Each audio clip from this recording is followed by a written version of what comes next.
After 7 years, The Boys just ended. Homelander died, begging for his life on live television. Butcher got his revenge, but paid the ultimate price. And the finale just proved this show knows how to stick the landing, unlike other superhero series. Let me break down everything that just happened in this emotional, action-packed series finale. The Boys has officially ended. 5 seasons, 40 episodes, 7 years of the most brutal, darkest, most twisted superhero story ever put on television. And honestly, they absolutely nailed the ending. I know season 5 got criticism, and some of it was deserved, but this finale delivered everything we needed. Intense action, genuine emotion, satisfying character conclusions, and a battle scene that will go down as one of the show's best moments. Today, I'm breaking down the entire finale, how Homelander died, why Butcher's ending was both tragic and perfect, what happened to the Deep, and whether this finale joins the ranks of great TV endings or falls flat like so many others recently. Full spoiler warning. Let's get into it. The episode opened with Homelander doing what he's been desperately trying to do all season: win back Ryan. Homelander's mental state has been deteriorating throughout season 5. His obsession with being loved, with being viewed as a god, has consumed him completely. And Ryan represents his last connection to something real, something human. When Homelander found Ryan living in that shed, he saw it as beneath them. Ryan was the son of God in Homelander's twisted mind, and living like that damaged Homelander's image. But more than that, Homelander was utterly alone, and he wanted his family by his side. But Ryan wasn't having it. He called out his father with brutal honesty. Scaring people into thinking you're God doesn't make you one, and deep down, you know that. I genuinely thought Homelander was going to kill Ryan right there. The rage in his eyes, the way his face twitched, but he didn't. He just left. And there was this incredible shot where the camera positioned Homelander standing directly in front of Ryan, their silhouettes aligned perfectly. It was symbolic, showing that no matter how much Ryan rejects his father, Homelander will always be a part of him. That darkness is in his DNA. This moment planted the seed of doubt and insecurity that would ultimately lead to Homelander's downfall. Back at the Oval Office, Homelander prepared for his grand announcement. Easter Sunday at 4 p.m., the holiest day of the year. He was going to declare himself God on live television. The broadcast started normally. Homelander speaking with that fake warmth, calling himself their Lord and Savior. But then he saw the word father on the teleprompter. That single word triggered everything. The rage from Ryan's rejection, the trauma from never having a father figure himself, the deep insecurity that has always lived beneath Homelander's godlike exterior. He snapped, right there on live TV. Instead of the carefully scripted message, Homelander threatened to slaughter anyone who didn't accept him as God. The psychic police were already assessing everyone watching the broadcast. The culling was about to begin. Sister Sage had warned him this would be difficult. Only 22% of the population was willing to accept Homelander as a deity. That meant 78% would need to die. And Homelander was more than willing to make that happen. The tone in his voice made it clear. He would burn the world down, rather than accept that people didn't worship him. While Homelander was spiraling, Butcher and the boys were at Frenchie's funeral. The plan to stop Homelander had hit a major obstacle: Kimiko. The original idea was to load Kimiko with enough radiation to depower Homelander when she released her blast. But with Frenchie dead, Kimiko had gone completely silent. She'd reverted back to the weapon she used to be, the feral state before she found her voice. Her heart had been ripped out. And without that emotional core, she couldn't generate the blast they needed. It took Sister Sage pushing her buttons, triggering her rage to prove the power was still there. It just needed to be charged differently. And in the process, Sage accidentally depowered herself, making herself dumb, as she put it. That was Sage's exit from the story. Sage out, she said, and got as far away from Homelander as possible. Smart move. With Kimiko's power confirmed, the plan was set. They would infiltrate the Oval Office during Homelander's live broadcast, knowing exactly where he'd be. Kimiko would release the blast, depower him, and then Butcher would finish what he started 7 years ago. The infiltration worked. Butcher and the crew got into the Oval Office, and what followed was one of the most intense fight sequences in the entire series. This rivaled the Season 3 Episode 8 battle, maybe even surpassed it. Butcher, Homelander, and Kimiko just tearing into each other. The Oval Office getting absolutely destroyed. And for the first time in the entire series, we saw genuine fear in Homelander's eyes. He tried to escape, over and over, but they kept him cornered. I thought we were going to get the poster shot of Homelander fleeing into space to avoid the blast, but then Ryan showed up, blocking his escape route. Homelander must have been regretting not dealing with Ryan back at that shed. Meanwhile, Kimiko was struggling to charge up the blast. The rage wasn't enough anymore. She'd built her identity on being more than just a weapon, and accessing that pure destructive power meant regressing. Then Frenchie appeared to her in a vision. He reminded her of who she really was. Not a weapon, but a person capable of love. He told her that rage never defined her strength. Her heart did. And with that realization, she released the blast. The blast hit everyone in the room. Butcher, Homelander, and Ryan, all depowered simultaneously. The musical score in this moment was the same one used at Frenchie's funeral earlier in the episode. It brought all that emotion flooding back. When Homelander woke up and tried to use his powers, nothing. For the first time in his entire life, he was just a man. The look on his face, the absolute terror.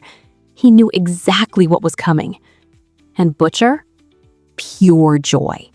This was the moment he'd been waiting for. Homelander was about to feel real pain for the first time ever. The first punch landed, and Homelander's expression showed he'd never experienced anything like it. The invincible Homelander was bleeding, hurting, breakable. He started begging, "Please stop, I'll do anything, don't kill me." The most powerful being on Earth reduced to begging for his life on live national television.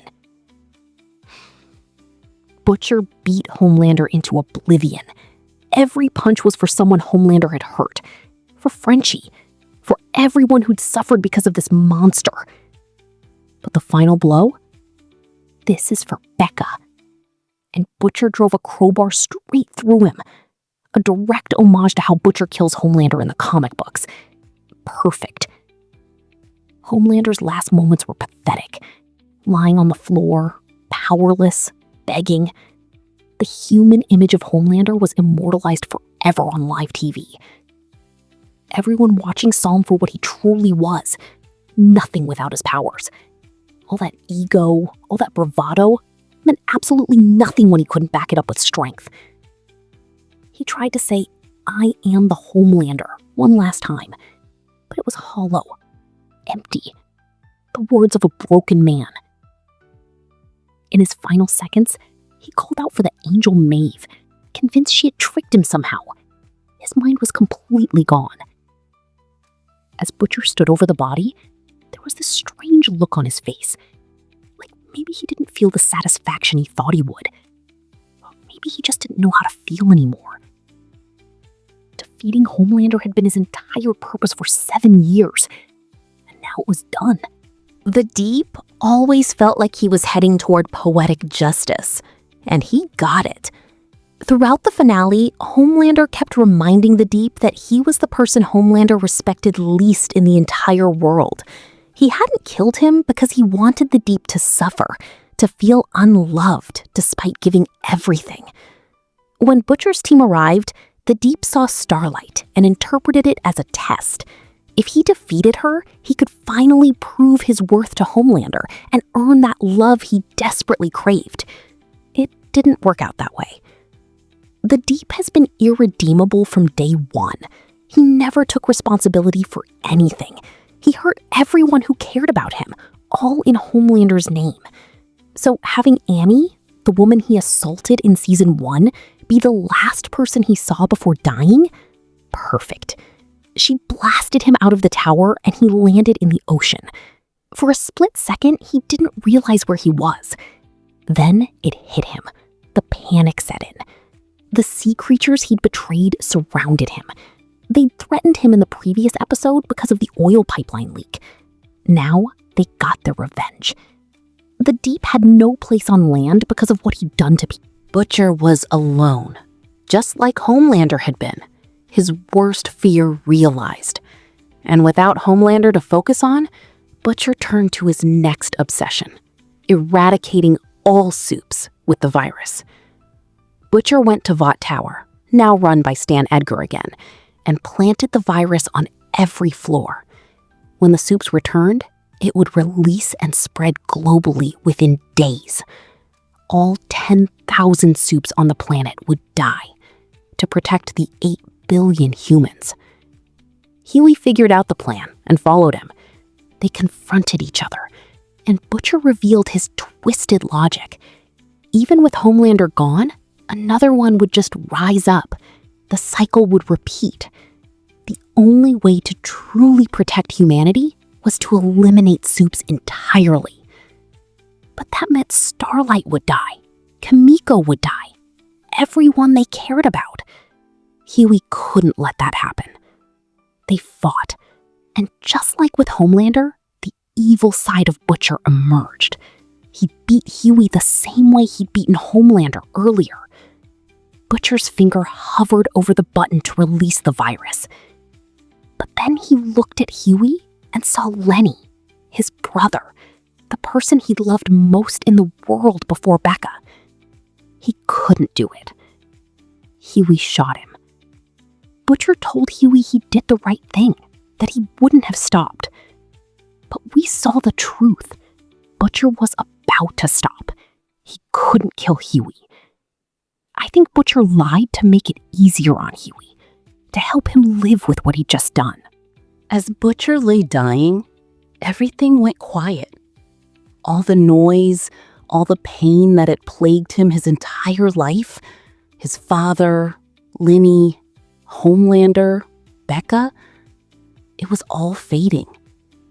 He told Huey he was the spitting image of Lenny, and in that moment, holding Huey's hand, Butcher found peace. Huey was the humanity Butcher always needed, and that humanity cost Butcher his life. The irony is brutal. Huey killed someone he loved when Butcher was actually making a logical point. Another Homelander would eventually rise. But that's the tragedy of Butcher's character. He could never let go of the grudge. Just like Homelander couldn't live without his powers, Butcher couldn't live without his rage. His gravestone read, "Loving husband." That's what he was. A man who went to the ends of the earth to avenge the person he loved most. Tragic, but beautiful. I genuinely loved this finale. Was season 5 perfect? No. Was it the best season of the show? Definitely not. But in an era where series finales have been absolutely terrible, looking at you, Game of Thrones, Umbrella Academy, even parts of Stranger Things, The Boys stuck the landing. This finale gave us what we needed: closure, emotion, action, and meaningful deaths from main characters. Would I have loved more episodes? Absolutely. 10 episodes instead of 8 would have given storylines more room to breathe. Would I have loved bigger final battles? Sure. But I'm genuinely happy with what we got. From the opening scene, tension was everywhere. Homelander and Ryan, the public broadcast, Frenchie's funeral, the Oval Office battle. It was a non-stop ride where anyone could die at any moment. My main critique is that Gen V felt disconnected from the main plot. Marie was built up as potentially more powerful than Homelander, someone who could destroy him. We never saw that pay off.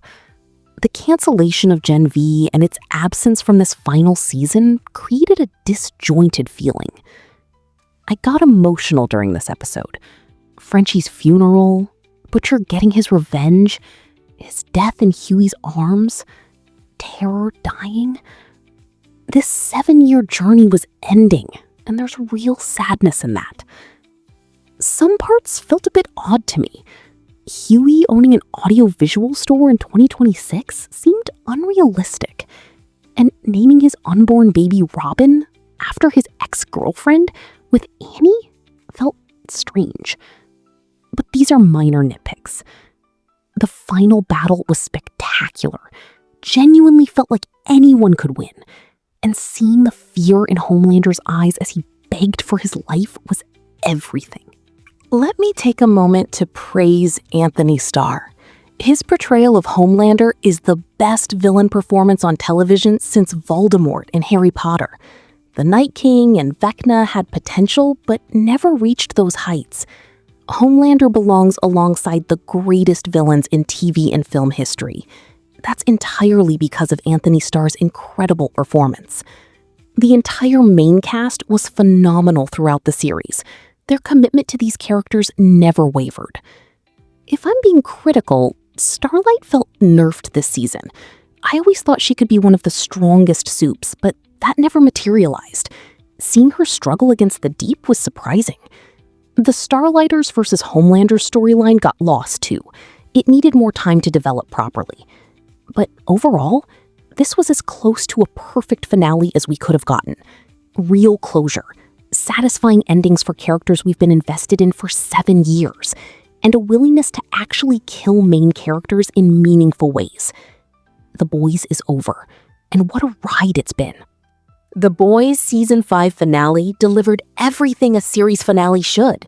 Action, emotion, closure, and the courage to end things definitively. Homelander died begging for his life on live TV.